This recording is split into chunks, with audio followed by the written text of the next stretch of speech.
yang dapat merusak sendi-sendi kehidupan masyarakat, berbangsa, dan bernegara serta membahayakan eksistensi negara. Sehingga diperlukan landasan hukum untuk mencegah. Cukup jelas, banyak sekali undang-undang yang turunan dari itu.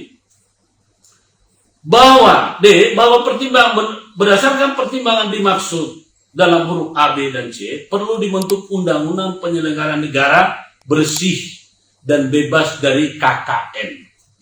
Ini penting, Pak. Ya, kita nih mengingat, ini diktum. Kalau tadi itu adalah konsideran, nah sekarang diktumnya dasar hukum. Undang-Undang Dasar 45. Ya, jadi di sini saya lanjut supaya nggak terlalu lama. Jadi Undang-Undang tentang penyelenggaraan negara yang bersih. Jadi bersih bukan cuma sekedar bersih dari korupsi, tapi nepotisme, ya, kolusi, nepotisme. Itu kolusi dan nepotisme tentu berbeda dengan korupsi. KKN, korupsi, kolusi, nepotisme. Dan saya lihat, saya amati, saya rasakan, saya cermati, ini banyak sekali dilanggar. Ya, banyak sekali sudah undang-undang ini seolah-olah barang basi.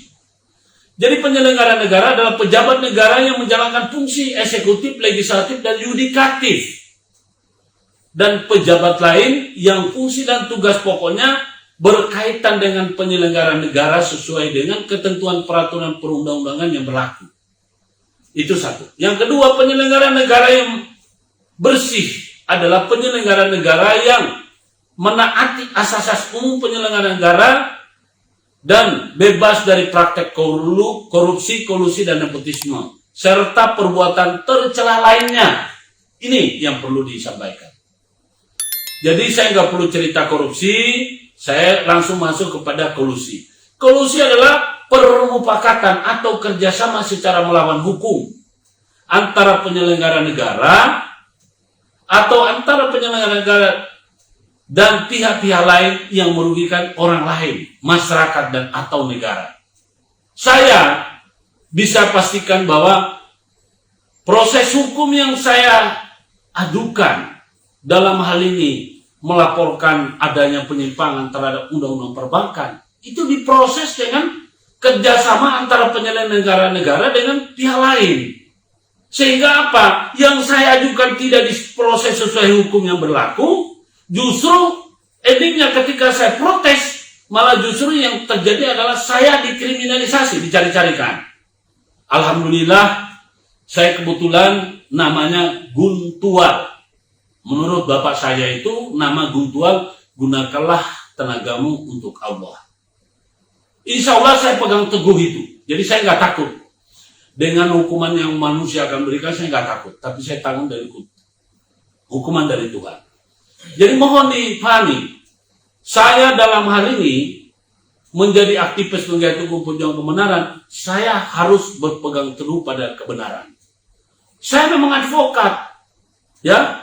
Tapi saya bukan advokat yang akan membenarkan hal yang salah. Apalagi terjadi kolusi dan nepotisme untuk menjatuhkan orang lain. Tidak. Saya berusaha untuk menegakkan kebenaran. Kalau kalian datang, dia curang, saya tepuk bahunya. Jangan curang. Karena Anda jangan seret saya untuk menjadi orang bagian dari yang curang. Banyak teman yang mengatakan saya terlalu idealis. Ya, saya memang idealis. Karena lahir cuma sekali. Saya harus pegang prinsip kejujuran. Saya lebih baik tidak menangani pekerjaan daripada saya harus berkelikung di belakang. Memang jujur aja sebagai seorang pekerja profesional, bayaran saya cukup mahal.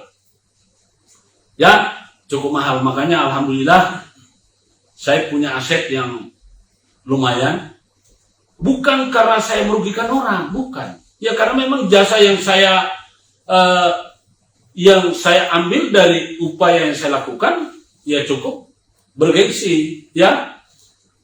Kemudian tadi saya sudah bicara masalah kolusi. Sekarang nepotisme. Nepotisme adalah setiap perbuatan penyelenggara negara secara melawan hukum yang menguntungkan kepentingan keluarganya dan atau koloninya di atas kepentingan masyarakat, bangsa, dan negara. Saya ini sebagai masyarakat, ya.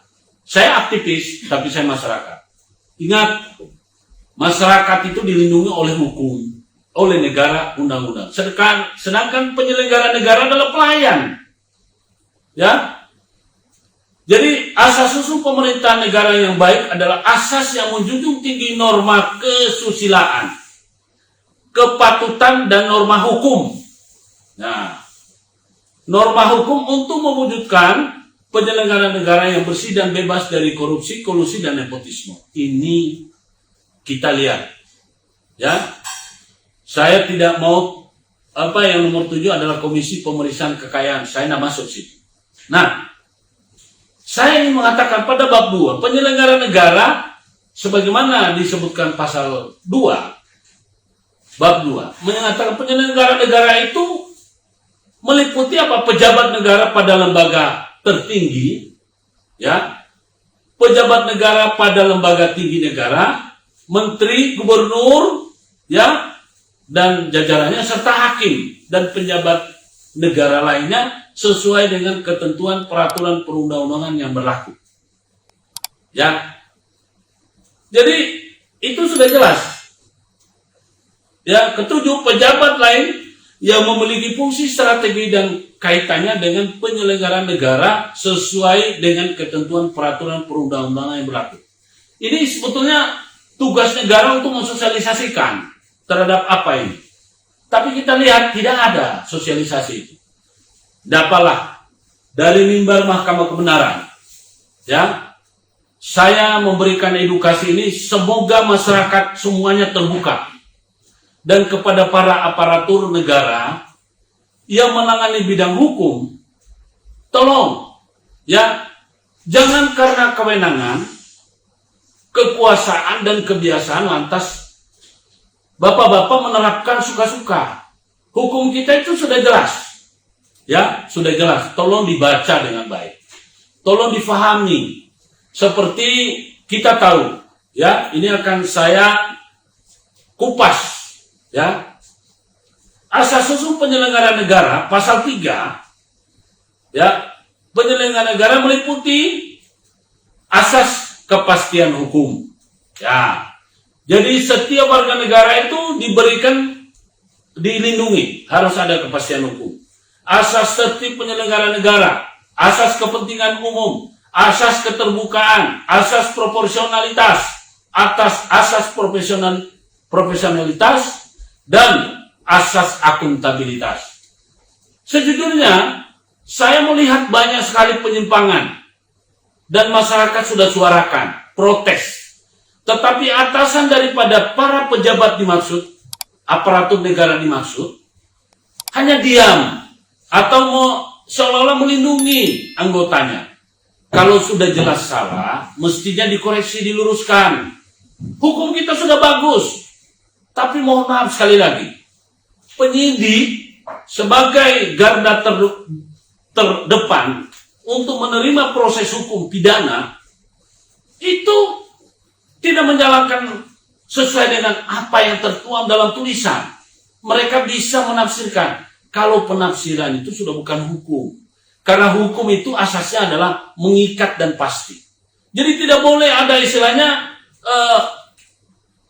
tidak boleh ada penafsiran atau asumsi. Sudah jelas.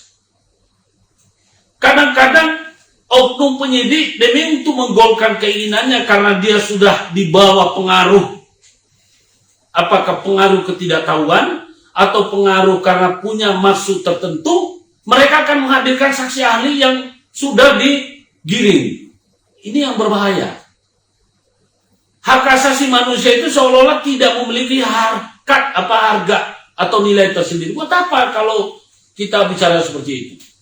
Ya, seperti kita tahu bahwa sebagai aparatur negara diatur dalam Undang-Undang Nomor 28 Tahun 99, mereka memiliki hak menerima gaji, tunjangan, dan fasilitas lain sesuai dengan ketentuan peraturan perundang-undangan yang berlaku.